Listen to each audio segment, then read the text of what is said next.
If you were sending a note to somebody that says, hey, I want you to be my manager, but I'm going to send you to a page where the songs are old and the videos are old and I presume not very good, and that you're holding back your newer material, I don't know how you're going to get a great response. Taking them to a page that's going to talk them out of doing that is freaking crazy.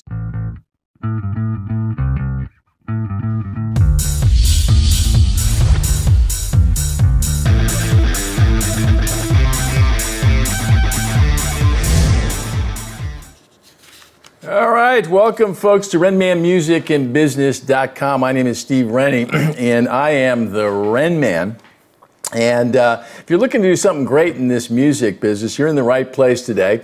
Every week for about the last 3 years, we've been trying to get together with some of the smartest, most talented people in the music business to talk about today's music business with folks like yourself, folks that are just starting off, whether you're an artist or a music professional.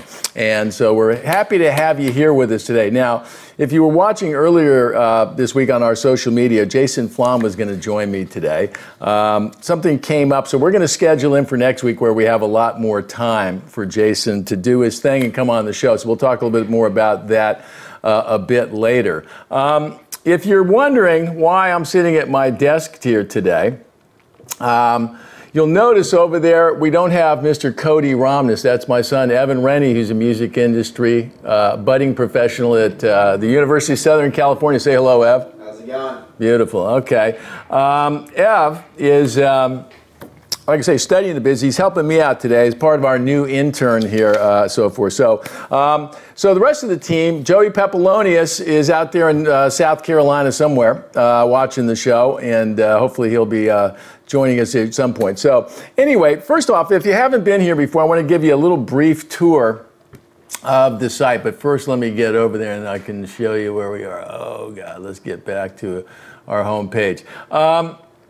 If you've never been here before, we got a website. It's called RenmanMusicandBusiness.com, www.RenmanMB.com. If you click here in this feed under any of these links right here, all kinds of great information for you to learn about the music business, whether it's touring, getting started, marketing, promotion, A&R, artist tools, all kinds of great stuff for you there. We also have a little place on the site called Ask Renman, which is what we're going to be talking about here today. And, and we're going to be answering some questions from that part of the site. While I got you here, let me just see if I can get all this to work. Wrong hat, sorry. We'll go back to this one here. I'm driving today, and I'll show you how we do this. We got this great little gadget over here, my iPad, which controls all the functions over on that machine there. So usually that's where Cody's in, but Cody's up at the Burning Man festival today, and so he won't be joining me, so I'm going to be running all this stuff myself, and hopefully we won't kill us all. Okay, back to, I want to show you a couple other things. Right here, if you go into our player, there you see me. This is where our new Renman Live show player happens in here. It's got all kinds of bells and whistles that we can play with. Evan, my son's going to be trying to keep track of the chat room. Can you see the questions there, Ev? Yep. All right, great. That's all happening. So you notice over here, if you don't know who this guy is, that's me. You click on that button. That's the Renman. I'm going to reference some videos during the show here today in this little tab. And these are what we'll call your little homework assignment. And it's a playlist that I put together, which has taken a while to load. Was it not working? Watch these videos. It should be loading here later. This tells you what's playing right now, but you already know that. If you come over here, you can click and find all of our past shows, all 115 of them before today. And then if you'd be so kind, if you want some more information on our website, you click on that little button here that says newsletter, and you can sign up for our newsletter. I'm going to get you back over to chat. Okay. Let me cross these off my list. That's our little tour of the site. As I mentioned, let's come back to the Renman.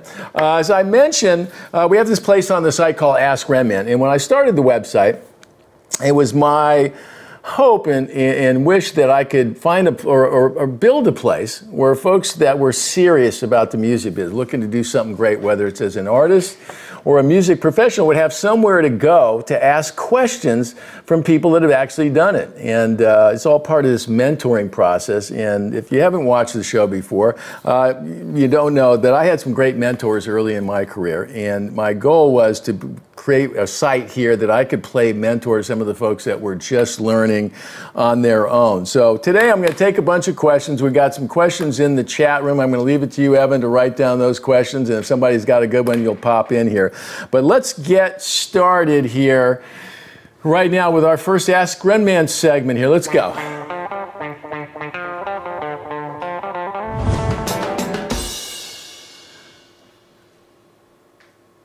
All right, so our first question today is about relocating, and I'll read it for you here. Hello, Renman. Firstly, it's from a gentleman or lady, I don't know if lady or gentleman, called Dragon. It says, hello, Renman. Firstly, thanks for all the incredible content. I am originally from Brazil, but have been in the UK since the age of 8. I'm now 25. I have been working in the scene for the last 8 years, mostly as a drummer with several bands. I now have now completed a degree in the music business and have decided to make the change from musician to a more industry-oriented role. I presume that means, God, my phone's going. I presume that means as a business guy. Having had difficulty finding an internship and other work, I'm tempted to give Brazil a try and relocate. However, I'm fully aware of how important London is when it comes to the international music scene. Yet in Brazil, I have some guaranteed internship opportunities. So as The Clash once put it, should I stay or should I go? Much respect and keep up the great work. All right, well, you know what? That's a really great question there. But here's some thoughts for you, Dragon.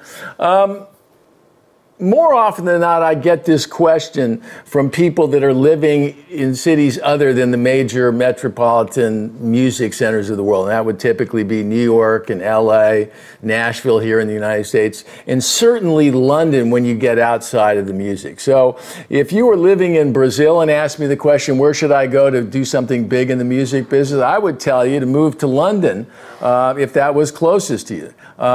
If you're having trouble finding interning opportunities in London, Dragon, I'm just wondering if you're trying hard enough, because there's got to be more internship opportunities in London than there are in Brazil. Now, don't get me wrong, for all my folks that live in Brazil, I had a chance to visit Brazil a couple times with my friends in Incubus. And I freaking love Brazil, okay? Did I mention I love Brazil? Sao Paulo and Rio, I just had a great old time down there. So this is nothing against Brazil. But Dragon, I think if you're looking to make a career in the music business for real and getting an internship, that starting position is what you're looking for. I'd take my chances in London before Brazil, and once you become really successful in Brazil or London, you go back and buy a great big house down in Brazil. Okay, so that is our first question regarding relocating. How are we doing over there? There's some sheets over there. Can you hand those to me? All those right there? I think that's the ones. Yeah, okay. Yeah, there it is. All my notes here. Cody, where are you, Cody? I hope you're out there having some fun out there in Burning Man today. Well, it's got to be 1,000 degrees out in Burning Man today. I said that's the fun of it. Yeah, that's the fun. That's what they say. Okay, so we covered relocating here. Okay, the next question we got is another question that I'm asked all the time here, and it's about how I go ahead and find a manager. So let me take a whack at that one. Okay, here it is. It says it's from Taika Witt, I believe. Hopefully I pronounced that right. It says, Renman, I'm an artist music producer. I've been making music for 5 years. I am in need of a manager. How can I make that happen? This is my Reverb Nation page. These songs and videos are old. I'm holding on to my newer material. Thanks in advance, and fuck the gatekeeper. All right. Let's whoop back here. Taika, I'm going to call you. I'm going to give you a little bit of advice here. Two things. One, the easiest answer, the most honest answer, and the one that most artists hate the most is that more often than not, the great managers find the artists one way or another, through their sources, through people talking to them about it, or looking in different places. I've never had a client that sent me a note and said, you want to be my manager, and I became their manager. So that's point number one. The great managers are more likely to find you. What they're going to be looking for becomes the issue here, right? So let's just start with what you wrote here. When I'm thinking about taking on an act, or any agent or publisher or record company, promoters, whatever, we want to know that there's great music there, okay? And if there's great music, the second thing you'd want to see is, does the artist have a sense of who they are? And that sense of who they are is often represented by the visuals and stuff that they put together. So when you send me a note, and I know that I've got a little bit different relationship with some of the folks that are posting on our website, a little bit more friendly, I hope. But if you were sending a note to somebody that says, hey, I want you to be my manager, but I'm going to send you to a page where the songs are old and the videos are old, and I presume not very good, and that you're holding back your newer material, I don't know how you're going to get a great response. Because if you're looking for somebody to be your manager, somebody credible, somebody legitimate, somebody with experience, taking them to a page that's going to talk them out of doing that is freaking crazy. So Taik, I hate to bust your balls here, but that's fucking bad presentation on all fronts. So when you're going to find a manager, put some stuff together that represents who you are. Your best songs, your best visuals. Tell them the story of what's going on in your career. And if they believe that you've got something going on, you're more likely to find that great manager. Okay? All right, so that's it, Taik. Get your shit together there, Taik, and don't send out unfinished stuff to people that you're looking to have be your manager. Just not a great idea. How we doing over there, Ev? Pretty good. Okay, here's one that I just saw. Just signed my first band as a manager. The Redcoats said, can you rank the top 3 or 4 booking agents? Oh, okay. Tom Windish is one. We're going to talk to a couple more here, or I'm going to introduce them during the show. So hang in there. How do I take management as a hobby to the big leagues? Well, I tell you how you move out of the hobby zone, Rich. You make money at it. Okay, that's how you can tell whether it's a hobby or a career. If career is something you do to pay the bills, and if you're doing management as a hobby, I would say get serious about it. And the way you'll know you're serious is if you can pick bands that actually can generate some money. Okay, got lots of questions about being a manager, folks. And it's such an important gig, and I'm not saying that just because I'm a former manager. Pardon me while I take a cup of coffee. How we doing over there, Ev? Pretty good. Right on. This whole notion of finding a manager, right, is difficult. Now, I understand that. And it's difficult to understand that, that it's more likely the manager is going to find you the other way around. But so often, I find that people get lost in the idea of who is going to be my manager, and they never really understand what it is that actually makes a great manager. So we have a question today from one of our members I want to show you here, okay? It's from Indie Music, and okay, so hello, Steve, a big hello from India. I actually just love the fact that we have people dialing in and contacting us from India. Small world. Says, I hope you're doing great. I am, thanks. He says, I am Rajiv. It's been a while I am following you, and to be honest, I have got to know many things through your show, and I'm really thankful to you for creating such a beautiful place to learn about the music business. Well, thank you, Rajiv. I'm glad you're finding some value. My question is, what are the skills required to become a big manager? Okay, that is a great question. And while you're in this mode of learning, Rajiv it is, I believe, okay, I want to talk about, do a little plug for a course that I started a while back. It's called Renman Music in Business, so my insider's guide to today's music business. The course is full of 150-ish videos. about all kinds of matters in the music business. And we have a section there in that course on managers, all kinds of questions, you know, why you need a manager, your qualifications, what those personality traits, when to get a manager, how to find a manager to our earlier question, and so forth. So as part of this course here, okay, I wanted to give you a little hint today of what you might find in the hopes that you'll find it helpful and maybe even buy it, which helps us keep the lights on and make this more than just a hobby for me here. So I want to play you a lesson today about what it is that makes up the great manager. So let's take a whack at this and see how we do, okay?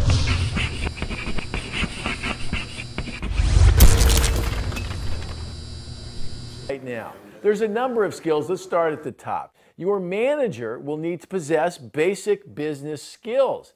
Your manager will need some marketing skills. If you've made some great music, bringing attention to you and your music is what's going to help you stand out from the crowd. So it's going to be important that your manager have a good sense of who you are as an artist and a clear idea of how to present your music and your image in a compelling way. He or she needs to have an understanding of how music is marketed and sold and what it takes to do that in the music business. A manager needs to have a fundamental understanding of money and finance. We talked about earlier, getting the money is a key part of a manager's role, so it's important that the manager have something of a bottom line mentality. Focusing on how to increase income is part of the equation. Controlling expenses is another. Being able to add and subtract is one thing. Being able to say no when things don't add up is quite another. And your manager better be able to do that if you're going to walk away from this music business with any dough in your pocket. Your manager should be experienced in all the key areas of the music business. Understanding how record labels and music publishing companies work, who does what and why is hugely important. When a record label or a publisher commits to spend millions of dollars on an artist, they want to know that there's an experienced manager on board to hedge their bets. An experienced manager gets more out of record labels and publishers because they know what to ask for and when. If you're a performer, you want to know that your manager understands the live business because that's where you will make a big chunk of your income if you're successful. So if your manager booked gigs or was a promoter at some point or worked on the road, that kind of experience will put money in your pocket at the end of the day. And it takes time to get that experience. That's why more often than not, you'll find that the top managers are in their 30s, 40s, and 50s.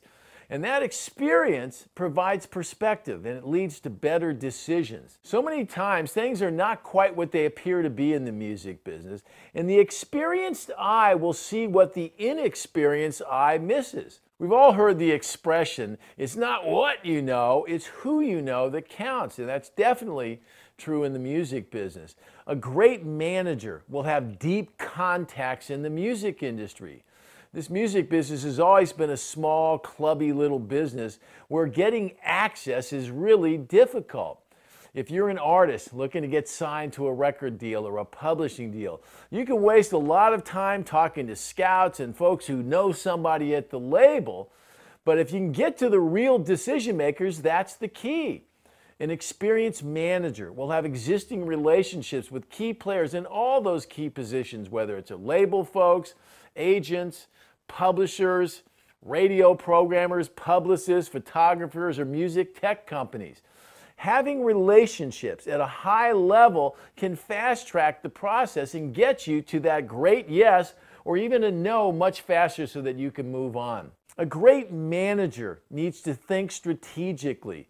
They have to have a clear sense of where you are as an artist, where you want to be, and what it's going to take to get you there, and then go out and put all those pieces together. That requires a command of the big picture as well as the nuts and bolts that it takes to make those things happen. A great manager will have an analytical mind and the ability to look dispassionately at the issues from all sides and pick the right idea at the right time, no matter where it came from, and then go out and make it happen. A great manager needs to understand the competing agendas at play in every situation and have the political skills to manage that result to your benefit. Winning the war, not every battle is what's important, and that will require a lot of calculation and a lot of strategic thinking. Hiring your manager is like hiring the CEO of your business. Before you think about who you want to hire, think about what you'll need that person to do and make sure they're qualified. It's one of the most important decisions you're ever going to make. All right, there's a little lesson from our course, RenmanU, our insider's guide to today's music business. If you don't know anything about it, let me just give you a little bit of a hint here, okay? There's a couple ways you can go with that course. There's a $99 version. It's called our solo version, where you can go at your own pace. It's 150 different lessons over 10 big modules. You study what you want, when you want, where you want. Works on a computer, tablet, the whole enchilada there. You have lifetime access to all the courses and all the updates and supplemental videos. And I think it's really the greatest resource out there if you're really serious about the music business. If you're really serious, I suggest you check out our mentor version, where I'm going to be your personal mentor for 10 weeks. You'll get access and be able to talk to me about any of the lessons in the course or any other issues that you have going on in your career. You'll get daily lesson emails from Cody in the office here to keep you on track. You'll have that private Google Hangout. You'll have downloadable MP3s of all the lessons so you can take them with you wherever you go. And if you complete the course successfully, I'll write you a little recommendation letter and we'll get you off to a good start with some RenmanMB swag and the like. Okay, that's a little bit about the course. Let me also just show you real quick here. If you come down here in our player and click on RenmanU down here, you'll click on that little link. Not right now. There's a webinar that we talked about all the different issues that come up when you're thinking about spending money to learn the music business. So I hope you'll check that all out. Okay. Do we have any questions in the chat room, Ev? Yeah, we got one from Rich. Do you think young managers are at a disadvantage due to lack of experience / network? That's a great question, Rich. I think that their disadvantage is the lack of experience, right? And it's just a reality. So it takes years to build up those deep industry contacts that we talked about in the video. It takes years to develop that experience that gives you an idea of how to deal with certain situations, and how to deal with certain people, how to deal with record companies, promoters, and the like. And the bitch about experience is, folks, is that it takes time to get it. So is a young manager at a disadvantage? I think the honest answer is yes. Okay. That said, okay, it doesn't have to be a ball and chain either. There's a young manager that I talk about all the time. His name is Nicky Berger, and he's the manager of Group Love. And if you go and check down on the bottom of our player, down there again, let me show you. If you come down over here, and not right now, but if you go check out our old shows here, down here in the player, you'll see one with Nicky Berger, right? And Nicky was a young manager who started very young. He never managed a band previously, fell in love with Group Love, and managed to stay up to speed as their manager because Nicky was great at asking questions. And, you know, we have a saying around here at the camp, you don't ask, you don't get. You don't get any answers, you don't learn anything. And Nicky was always great at asking questions. So if you are a young manager and you're not as experienced as some of the other folks out there, ask questions. Go make it your mission to hang out with smarter, more talented people. Watch a show like this. Get on the phone and call in when we've got guests, okay? Spend some time on the RenmanMB website. Go click that link that says managers, and you'll get some of the top advice from some of the biggest, most successful managers in the business, Rich. And for the really sharp young managers out there, one tried and true path is if you found a great band that you think their potential might outrun your experience in the short term. One of the best routes to take, if you believe in yourself and believe that doing right by your client and getting that experience as fast as you can is important, you might consider approaching a bigger management firm with a bigger, more experienced manager that'll let you do the day-to-day, but that can help out on some of that big stuff that needs to happen in a timely manner. And much as people would like to humor you, record companies, promoters, and the like, when they've got a lot of money on the line, they're not really that interested in somebody that's auditioning or learning on the job. So if you're young and inexperienced, ask questions. Be a networking animal. Don't say I know everything. Say I don't know, but I'm going to fucking find out. That's how you become a great manager. Go watch that Nikki Berger, Nikki and Group Love show. I don't have the actual show number, but check it out. It's good stuff. Okay, where are we now, Ev? I'm back to that. I think we're all done there. Okay, boom, boom, boom, boom. Cruising right along again. Okay, so let's get back to our Renman, Ask Renman segment. We've got some more questions here.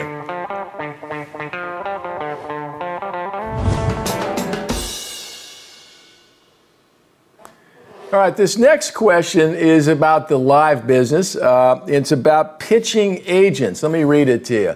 Oh, get rid of that lower third. That'll get out of there in a second. Okay, it says, hi, Steve. I have a few questions for agencies. I have a band, and it's been a while.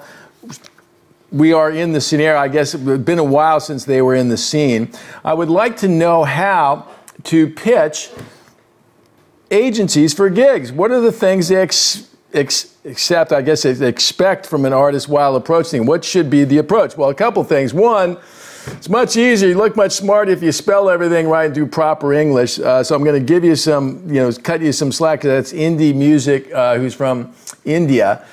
So that English might not be his first language. But, if you're going to be dealing with lots of folks, learning proper English, learning how to write a letter, a note is important there, Rajiv.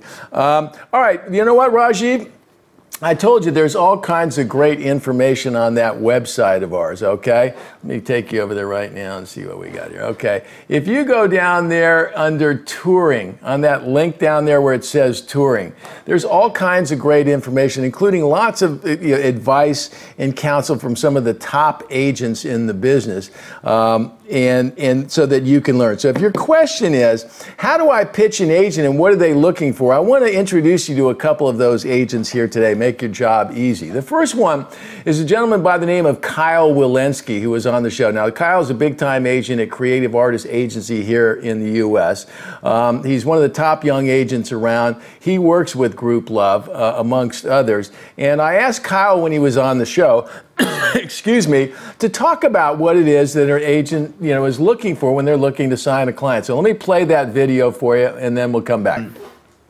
Just going out there and really owning your hometown. If that's LA, then that's what you need to do. Just start grinding and playing local shows, and just generating some buzz and getting people out to see the shows. And if that happens, then we're going to hear about it through all the promoters. I talk to everybody in LA at the clubs, the Echo, the Troubadour, Roxy, Viper Room, every day. And a lot of times we'll have a national band or a band from the UK that comes over and is doing a show or a showcase. And a lot of times we won't have support, so I'll ask the local promoters to send me some ideas for local support. And so if you're that guy that can sell 200 tickets on your own, we're going to hear about it. And that's a good way to kind of get heard and get your name out there. All right, there's some great advice from Kyle Wilensky. Bottom line is, lots of agents, most of them in fact, want to see something going on. They want to know that you can sell tickets. And I can recall that some guy posted a comment on the YouTube video when we originally posted, going, "Oh, dude, that's it? So all you got to do is be able to go out and do business and then they'll represent you?" As though there was an easier way. And the answer is yes, okay? You might get lucky. if you've built up a ton of other stuff happening. Last week, I want you to go watch our show with Maytal Cohen last week. Maytal's a top YouTube star. She's an unbelievable drummer. She's now put together her own band in a brand new album, right? And she is out there trying to promote that. Well, she got an agent without ever doing a gig, okay? Rare that that happens, but she had a ton of other stuff going on. So agents want activity. Activity fetches phone calls from buyers, that's promoters, club owners, and the like, and that's what you need. Now, there was another question here about how you go about pitching that agent, okay? And I want to introduce you to another gentleman right now. His name is Marc Geiger. Marc, as you probably know if you've watched our show, is an old buddy of mine for years. One of the top agents in the business, one of the real smart guys in the business. And Marc has always got a lot of opinions on stuff. I asked him on the show, how was the best way to go and pitch an agent, assuming that you had some of these things that Kyle was talking about going on. So let me play that video for you right now, and then we'll come back to you, okay?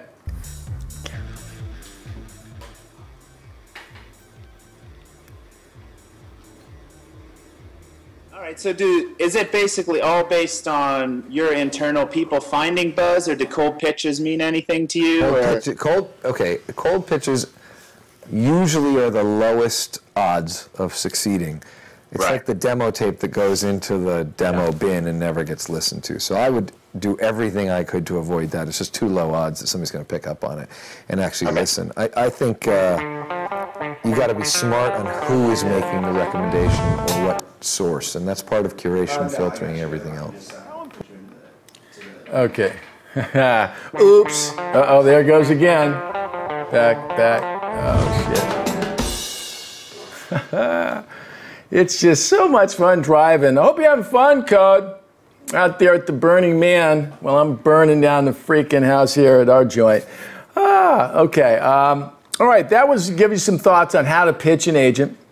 What they're looking for. So the moral of the story from Marc Geiger is trusted sources, people that those agents deal with, buyers, managers, other promoters. Those are the people that can give you some help by mentioning it to folks like Marc Geiger. Okay, we've got another question today about publishing that I wanted to read for you right now, okay? Here it is. It's from Aqueous, who wants to know, let me go over here. Aqueous says, hey team, I recently read an article in Billboard magazines in regard to the Offspring gaining back control of their masters after 18 years.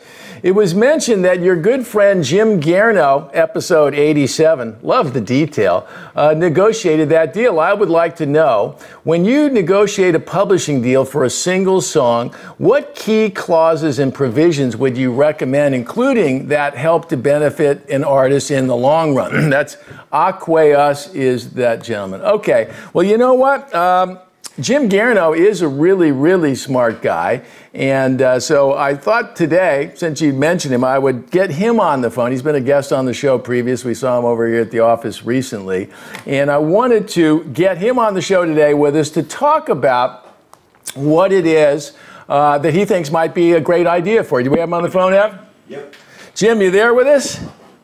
Renman. There you go, Jim Guerinot. Gentleman Jim Guerinot, we call him in the business here.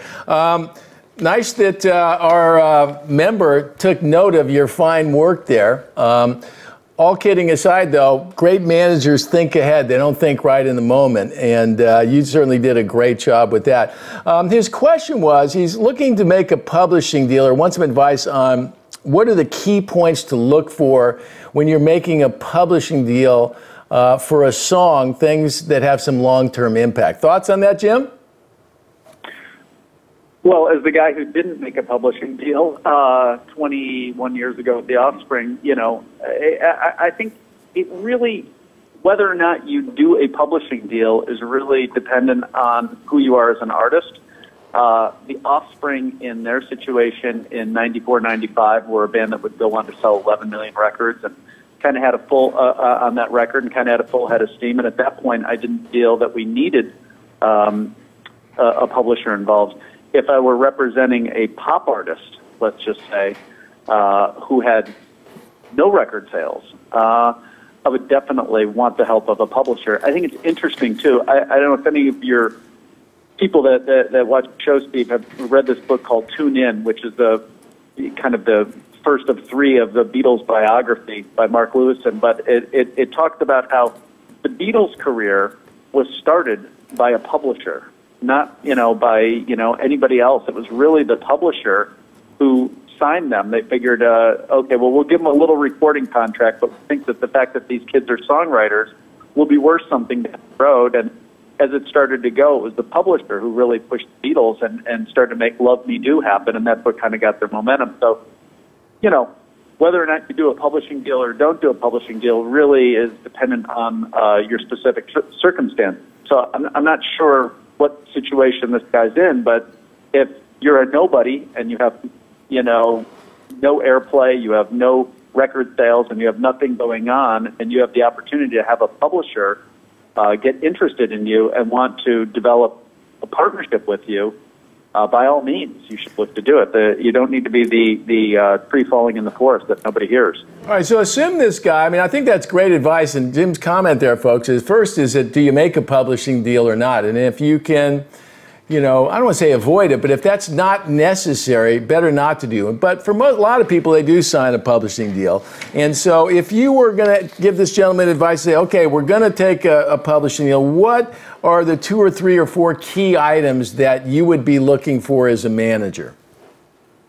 Well, first and foremost, you're looking for the terms. And I would not be looking, if it was a young artist, a new artist, for an abundant amount of money, as much as money to be able to do what I need to do creatively that would fuel whatever it is that I'm trying to accomplish creatively. So that would mean studio time, musicians, producers, other creative people that can help me further along what my objective is in terms of the creative process and what I'm trying to do.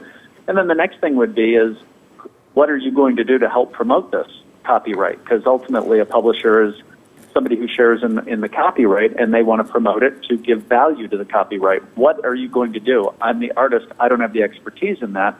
You do. What exactly will you do? And publishers, God, the guys I know that have done publishing, many of our friends, Steve, have done a great job in terms of what they can contribute to the marketing, sales, and promotion of that, because they want to increase the value of that copyright. So I'd really pay attention to, first off, what can you contribute to help me get my art to the place where I want it? And then secondly, once where my creative process is where I want it to be, what can you do to help shine the light on it as much as possible so that as many people as possible can access it? You also mentioned that at the top there, that notion of the term of an agreement. For folks that don't understand, that's how long this is going to last. Lots of artists out there, have managed to get publishers to revert those rights back after a period of time. Would you recommend that? Well, of course. That's what you ultimately want to be able to do, is to control your own copyrights and your own work over a long enough period of time.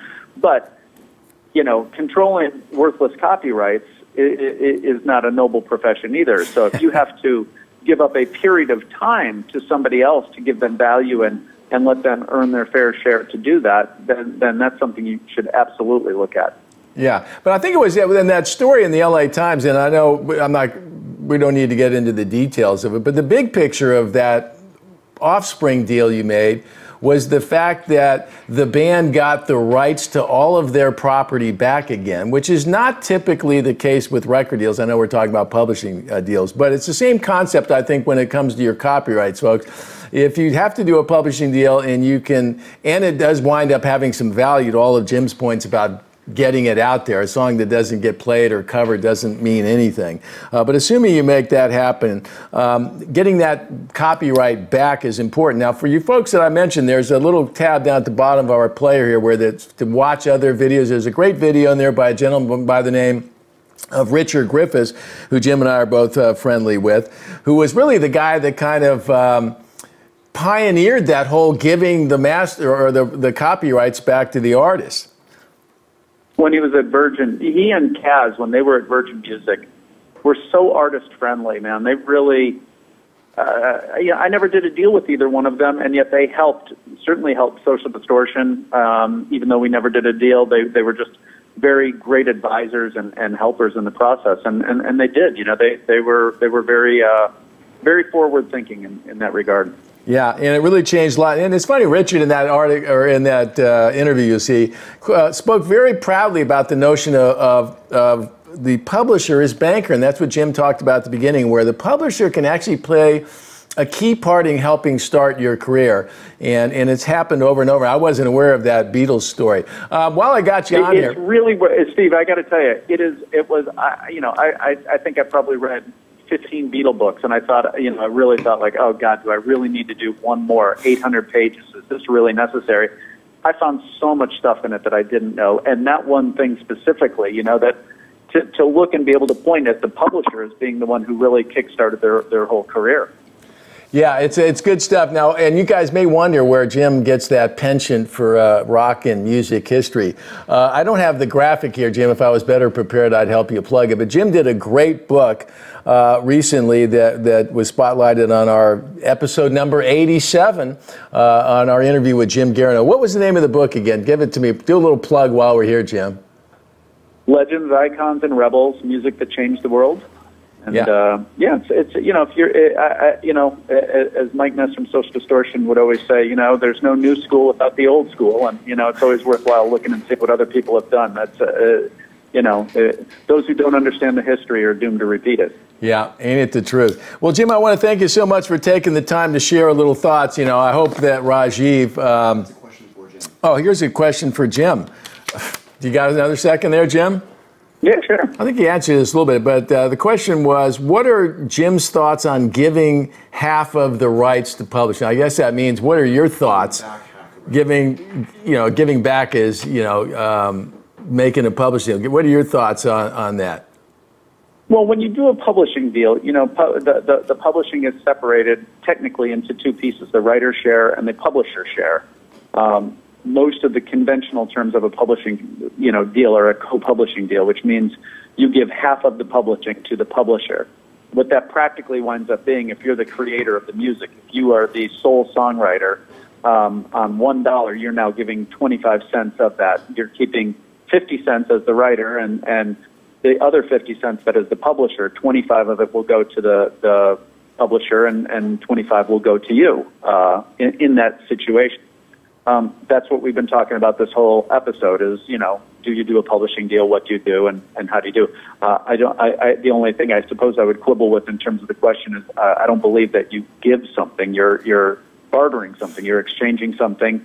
They're going to provide you with something, and, you're going to determine if that's worth your while to do. Yeah, and you're going to take Jim's advice and make sure that you talk about those things that they're going to provide on the way in.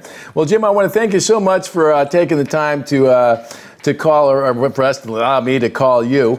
And I look forward to seeing you again and finishing our conversation last night before we were so rudely interrupted by the wives. I hate that when that happens. All right, Jim, good to hear from you. I'll talk to you a little bit later. Thanks for joining us, bud. You got it. All right. All right. Boy, folks, it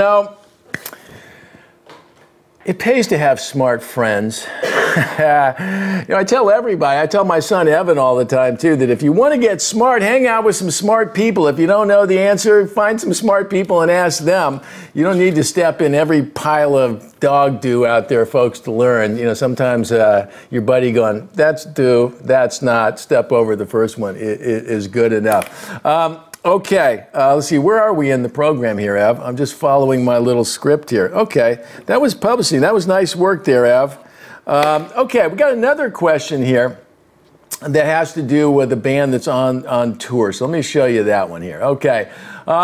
This is a question from Aris Musin, who says, hey, Renman, you gave my daughter's band, Good English, some great advice about 9 months ago. You told them to get involved. Get that folks on the phone there, Ab.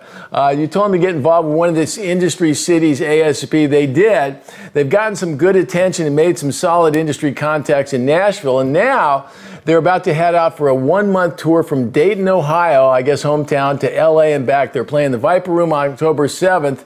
And Non Plus Ultra on the 8th. They are hitting 24 cities out and back. They booked their tour without any outside help. They got solid demos, released an album in hand. Any advice on good people to contact when they get to town, okay? Of course I have some advice. That's what this show is. It's Ask Renman. First off, though, I have to say that I am freaking duly impressed with the fact that this band has put together another tour of 24 cities across America without any help. And in fact, I'm so impressed by these folks. They're called Good English. There they are. That we actually tracked them down this morning, got in touch with their mom, and got a phone number. And I want to talk to them a little bit. Are you there, Elizabeth? Hi, how are you? Oh, there she is. There's Elizabeth. Elizabeth, hello. Thanks for taking the time to join me here today. Of course, thanks for having me. Let me put your little lower third in there like a real professional. First off, I'm looking at this picture of three beautiful young women. There are two blondes and a brunette. Which one are you, Elizabeth? I'm the brunette. I just knew it. I just knew that. Did you? All right. Great. I'll skip all my preference for brunettes there. Are those your sisters or just bandmates behind you? Those are my two sisters and bandmates. All right, so it's a whole family affair. Wow, great stuff. It's a family affair. I understand you're coming out to L.A., and I want to give you some advice on that. But first I wanted to talk to you because I really am so impressed that you managed to book 24-city tour across America. I presume you do not have a record label. Is that correct? That's correct. Or we you're are an indie 100% label. DIY. You don't have an agent? Nope. Do you have a manager? You could say we maybe have a momager, Okay. but no, we're doing this all on our own. I know your mom's probably watching, but Mom, don't hate me, but that doesn't count. Exactly. Momagers, that'll be a problem, trust me, at some point. Tell me a little bit about the band here real quick. Briefly, though, Elizabeth. Yeah, sure. So we're just a three-sister rock band. We just call ourselves straight up rock and roll. We're from Dayton, Ohio, and we've been playing together as a band for about 7 years, but we've been playing together ever since we started playing our instruments about 10 years ago. And for the first 4.5 years of the band, we did have a fourth member, but she went away to college. She was a friend, and when she left, we just decided that let's become a three-piece and try and really do this. So we all decided for the past year or so to kind of take a gap year from sort of the normal societal realities of jobs, school, etc. So Got that real world we're just kind of stuff. doing this full time. All the that- real world stuff. All exactly. that real world stuff. All right, let me ask you a question here again. And when you're trying to plan a tour, so many people think it's impossible. So the reason I called you is because I wanted to give evidence to all the folks out there that mistake, this is tough with this is impossible. It's tough, it's not impossible. Real quickly, give me some idea how you managed to book those 24 dates. Sure. I mean, the two ways we mainly did it. The first one was just using the resources we already have from shows we've already played. We went on tour back in March, and so we're going back to some of the cities we've already been. So we just hit up a lot of the bands we'd already played with or the venues we played and just got in contact with them. And, I mean, we were fortunate, I guess, to have made a good enough impact that most of these places invited us back, or we had our name in the town, so people had heard about that, and they were just more willing to give us a chance. So that was sort of the first way we went about it. In the cities we had never been to or we didn't know anyone there, we went to the website indieonthemove.com, which is an amazing resource for bands who are looking to get out there and I love tour. that site. It's so wonderful. And we primarily use the music venue directory.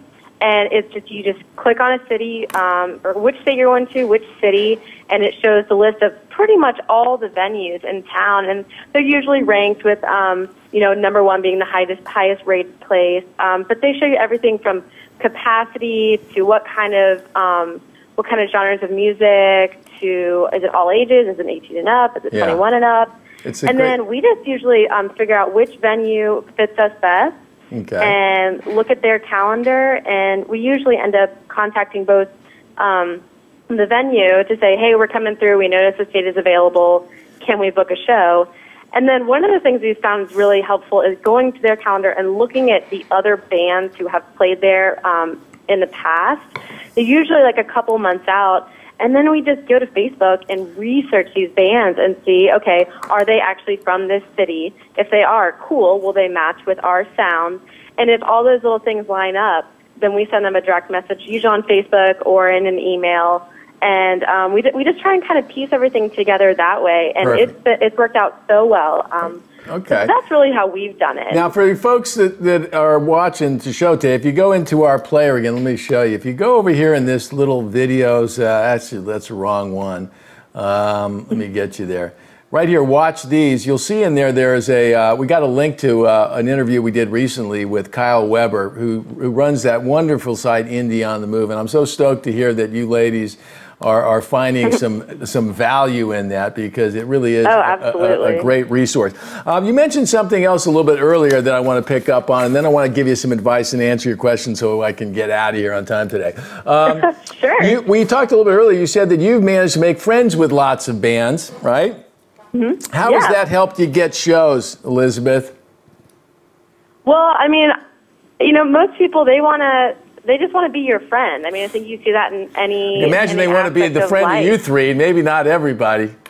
Right. But I mean, a lot of bands are really into show swaps because bands, they want to get out there. They want to go to other cities, and so if you're open to saying, "Hey, get us a show in your city, and we'll bring you to our city," bands are so open to doing that. We've done that with so many bands already. It can be a little harder if you're going across the country. But people are trying to come back the other way across the country, and they're sure enough probably going to stop through Dayton, Ohio. And so it just really makes the network that much bigger. Yeah. And it's been so beneficial for us. And then, they let you sleep on their couch. Oh, God, they hook you up with just anything. What? It's really great. When people ask me all the time, it's that we call it FOB here in the office, friend of band, right? Which is, there's all kinds of rules that apply when it comes to getting gigs and the like.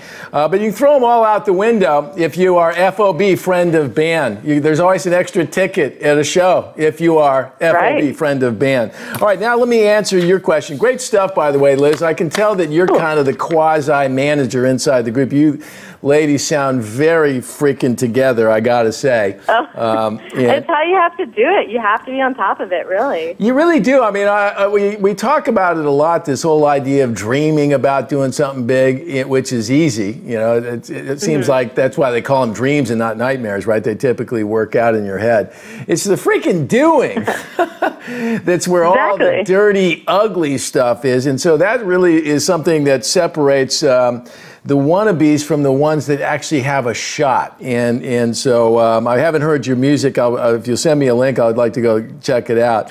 But having a great attitude is the most important thing up front. Okay, now your question was, you've booked a date out here in LA at the world famous Viper Room in the Non-Plus Ultra. Geez, it's been a while since I've been out clubbing. I'll have to ask my kid about that one, the Viper Room, I know. Anyway, your question was that any advice on good people to contact while you're here in LA? And I actually do have some thoughts about that. First, cool.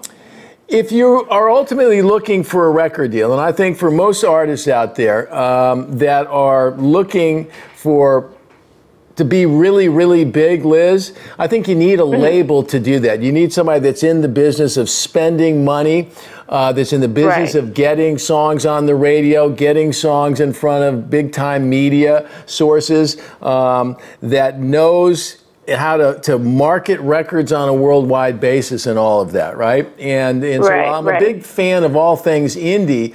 For me, it's probably more reasonably or more practically a stop on the way to something bigger. You play college football, then you play the pros. You play, the junior tours, and then you go on the big tour if you're a golfer, right?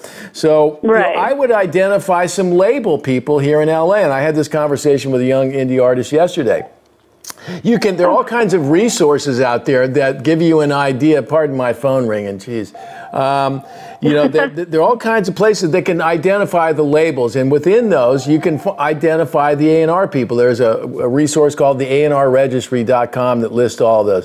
So I would get a target list of labels of people in LA, because this is one of those meccas. This is New York, LA, and Nashville. This is where you want to be. I wouldn't necessarily start with the head of A&R at all those companies. I'd start with some of the junior A&R people, and it sounds like you three are very industrious about doing your homework, so do a little homework there, and let them know you're coming to town. Tell them your story, show them your pictures, show them your videos, give them a link to your 1 or 2 or 3 best freaking songs, okay, that are going to get their attention, okay? I'll send you a link to our show. Hey, said my buddy Renman fucking said that I should send you a note because, not to toot my own horn, but I know a lot of folks in this town, and as you can tell, we've had a lot of top A&R people on this show. And if I were you, I would get a list of every single A&R person that's been on this show, and I'd send them a note going, hey, I watched you on Renman Live, and God, you were a fucking genius, and I'd love to invite you to our show. And if you do that, okay, and nobody shows up, not the end of the world, because at least you asked, and by asking, you allow something good to happen, right? Of course, that same approach I would take on the agency front.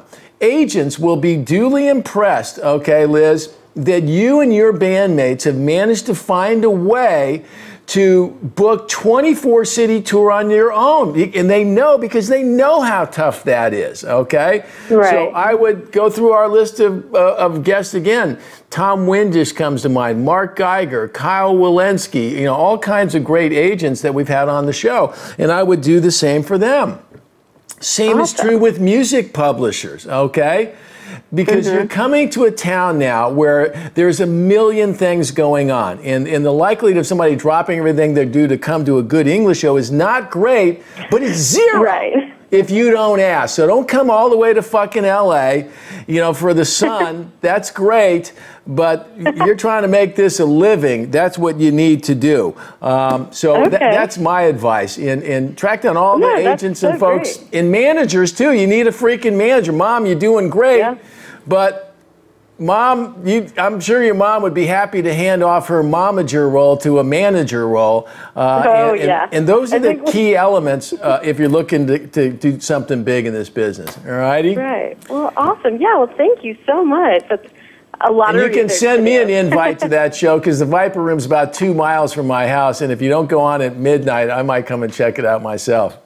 Absolutely. I definitely will. All right. Liz, I want to thank you so much for joining us here today. And I wish you the best of luck on tour. And I want to say thank you. You got a fine mom there, too. Very supportive. That's good stuff. Oh, yeah. And hopefully we'll see you on October 7th. You got it. Okay, now, good luck to you, folks. Take care now. Thank you. Thank you. Take care. All right. That was good English. Love that. You know, I love people that are out there doing it, that don't sit there and freaking cry about, you know, how freaking, you know, this business is tough. I get it. This business, that didn't work. There it is. Nope, not going to work. Oh, my gag didn't work yet. We got another question here. How do you find out which music supervisor working on new TV movie productions? That's a great question. Who asked that one? Gary, great question. The best way, he's got to be in the know. Okay, I'm not sure. There might be some kind of publication or newsletter or something that talks about those kinds of things, you know, or specific to those. You know, you can follow, you can follow trade magazines and so forth, the Hollywood Reporter, that will let you know about what movies are being made, and then of course they're going to have music, and I think that's what a lot of the music supervisors and music licensing agents do. There's a great video for you to watch by a gentleman by the name of Jake Versluis, who's been on the show a couple times, talking about what it takes to license your music out there, and I would recommend that you go on our YouTube page and type in Jake Versluis, that's VERSLUIS, and he's got some great tips on how to make some connections on the licensing front. Okay, anything else over there, Ev? Nothing yet. Okay, good. All right, let's see. We got a couple more questions here. We got through this one here. Okay, now we got one more. I'm going to start with an easy one here, okay? Here's a guy who wrote a question. His name was Anis. He says, hello, Ren, how are you? I read a bit about you. I see you're very fond of rock and roll. That's awesome. I just want to ask, do you also help rappers? Thanks. Looking forward to hearing from you. That's really a good question and kind of timely, you know. I have been a rock person my whole life, and for better or worse, you know, you meet a certain cast of characters when you do that, right? And as far as, you know, rap music goes, or pop, or any genre of music, right? Okay. Oh, we also have another question I'll come back to. Thank you, Evan. Good job.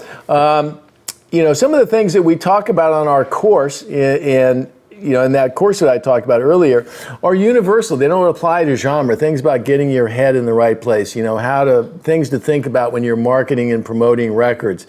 You know, once you've written a song, whether it's a hip hop song or a country song or jazz, it doesn't matter. Publishing and all the concepts that come with that apply. You know, dealing with a record label, whether you're putting out hip-hop music or rock, I think there's some real similarities there. So the answer to your question is, I think some of these lessons that we've talked about will apply in any particular genre. With regard to rap, do I help rap artists? You know, I'm not an expert on how to market hip-hop music. You know, I'm not an expert on how hip-hop radio approaches adding songs and not adding songs, you know? I've listened to more and more hip-hop these days because I'm surrounded by young people that are always listening. I have, you know, Hip Hop Nation on satellite radio. So I have a little bit more of appreciation for it. But I'm going to be honest, and I'll probably alienate some hip-hop fans. There's certain elements of it that are uncomfortable for me, right? And so I don't know that hip-hop will ever be my favorite genre of music. The hip-hop pop stuff that crosses over, I can kind of get a handle on. That said, the reason your question kind of struck home is that somebody had sent me a note on YouTube a while back asking if I only interviewed white people. And at first I kind of cringed a little bit and thought, wow, what is he saying, you know? But the truth is, you know, I've pretty much stuck to my rock and roll roots, which is mostly, you know, a bunch of white folks, right? We've had Troy Carter on the show, and I don't even really think about color when I'm talking to somebody like that. But I think the message is that, you know, I need to do a better job now, now that more people are watching our show, of broadening the conversation beyond my sweet spot. So if you have some suggestions about, you know, hip-hop folks, business folks, and some artists that you might want to see on the show, I'd be happy to hear them, and I'll get over my own feeling of inadequacy, like what I might talk about with Jay-Z, you know, because I'd have to do a lot of homework. But I do admire a lot of the success that's going on in that hip hop world, and I hope that some of the things we talk about can help you, and maybe we'll get some more folks on the show that can help out that way as well. Okay. Okay, we had another question here. Oh, we got that one. Popcorn wanted to know, what are your thoughts on pay-for-play gigs?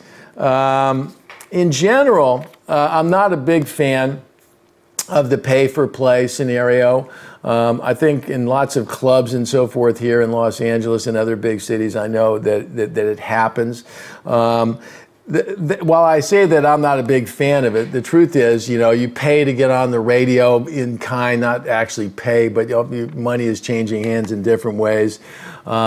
You pay for placement, you know, in record stores. You pay for placement in any number of places in the music business. So I'm not a big fan of it, you know. I think if you're building an audience for yourself as a live act, you're going to start with your friends and family. You got to get those folks out to the show. You got to, you know, hopefully translate your show is good enough to convince other people that might be in a venue to come back and see you again. Because the only way you really build a career in the live side of it is by selling tickets. Anything short of that is just not real. So pay for play, maybe if you're just getting started, you might do it a couple times, but I think I'd rather see you go out and do the work to build an audience.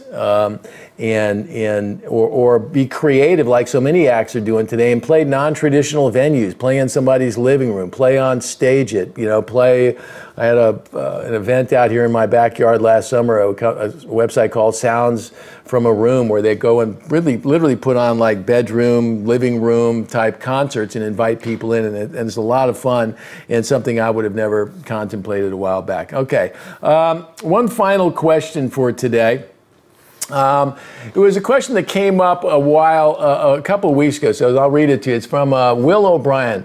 Renman, I've been watching your videos on YouTube for the better part of a year, and I want to thank you and your team for doing all this. And my band Servant Son have learned more from your videos than I have in any college course, and so I figured it was time to get more involved. God, I hear that a lot, Will. I'll skip my editorial. Also, thanks for Incubus. Tell Brandon I said hi. Well, I'll pass that along. My question is this. Today I watched yourself and Fred Crissell talk about the importance of staying in your lane and really working your particular market. As much as I can understand this, I feel like it may not be the right choice for my band, as our sound is eclectic and difficult to pin down. This is something we'd like to hold on to, if not emphasize. So what do you suggest in terms of working a successful marketing campaign for such a thing? You know what? Will, I actually went and listened to a couple songs on your website to see, so I could try to get a handle on what sounds eclectic, because you mentioned Incubus in there. And one of the things early on in Incubus's career is they didn't quite fit neatly in any category. They were referred to as new metal. I heard people refer to them as heavy metal. I've heard them referred to as a pop band, an alt rock band, any number of different slash rock bands, right? And what ultimately made it work for the band was writing songs that were really true to who they were, that could get on the radio. So when you ask about what are some thoughts about for you guys, what you can do from a marketing point of view, I listened to your stuff and I would say it leaned more toward the hard rock metal side of it. There were some growling vocals in there, which I'm not a huge fan of myself personally, but there's lots of people out there that are. I like the hard edge of it, but I like the melody side of what you're doing a bit more. So if you're referring to the eclectic side of it right there, that maybe that's what you're talking about. Whether you're metal, whether you're alt metal, whether you're hard rock, identifying who your potential customers are is really your first, thought in your mind. We've made this music, where might this music connect? And once you've determined that, right, you might start, tilting some of your efforts. In the old days, you'd go out to heavy metal shows and hand out your flyers. You'd go to alt rock shows and hand out your flyers. We have different ways of doing that digitally today through social media and the like. But identifying your customer is really the most important thing. If you're a rock band, and you guys are clearly a rock band, you got to build a live following, okay? Big rock bands are not making a ton of money selling records anymore. So selling tickets is really where it's at. So if you're not out using your live shows to help sell your music, you're missing an important piece of the puzzle, and one that you can actually control. Let's be honest, you don't have a label today. So that means whatever marketing efforts you do are going to have to be kind of the low or no dough marketing thing. So what can you do for no dough? You can focus on getting your music out to press. Today's press isn't Rolling Stone for you, but it might be some of the, the metal mags, right? But more likely it's all the blogs out there on the web now that you can put your music in front of, right? If you have some money to spend, I might suggest that you think about hiring a publicist if you have a lot of activity, somebody that specializes in that world. We've got a great publicist who works with us, who's from the heavy metal world, never worked on anything like us, but he's doing a great job for it. But things that you can count on, press driven through those blogs. There's lots of resources out there that identify all those blogs. I think there's one gal by the name of Emily Williams called the Blog Directory that lists every kind of freaking blog on the planet in all kinds of different genres, even for our friend, we had some hip-hop questions a bit earlier, right? So those are the things that you can count on. When you've made some great music, controlling the visuals, the presentation of your image is hugely important, and you can control that yourself. I did a blog post for TuneCore last week, and we talked about what it takes to make a great video today. And it doesn't take a ton of money. It takes a great idea and a will to make things happen. And those are all things that you can control today. And if you get some of those things right, the chances are you will be more appealing to that agent, that manager, and all the other people that you'll likely need that can help you do something big in the music business. So hopefully that answers your question there, and I wish you the best of luck on that. Any more questions in the chat room there, Ev? Nope, we're good. Okay, well, let's see what we got. Okay, got through that. Man, I think we got through it all. What time is it here, Ev? 11:10, as usual, running a little bit late, but that's okay. Next week on the show, I mentioned at the top of the show that we were going to have Jason Flom on the show. That was kind of a last-minute addition, then things changed. Anyway, we're going to have him on the show next week. Let me see if I can get his picture up there. Oh, what's going on? Flom? You got Flom over there, Ev? Jeez, okay, I can't get his picture up here. Let me go over here, see if we can get it. Bang. All right. Jason, okay, I can't get it. Oh, there he is. All right. Well, you know what? You know who he is. His name is Jason Flom. He's one of the top A&R guys in the business. Signed all kinds of big, huge bands. Most recently, Lord, amongst others. Signed a bunch of big rock bands. One of the funniest guys around, too. So next week, he'll be on the show. We'll be taking questions about A&R, the music business. He'll probably tell a couple of his jokes, which he can hardly tell in public, but he can do them on the web here. So anyway, I hope you'll join us next week. My name is Steve Rennie, and I am the Renman. This website's called RenmanMB.com. I hope you'll spend some time there. If you're looking to do something big in the music business, make today the day you stop dreaming and start doing. I'll see you next week. My name is Steve Rennie, and I am out of here.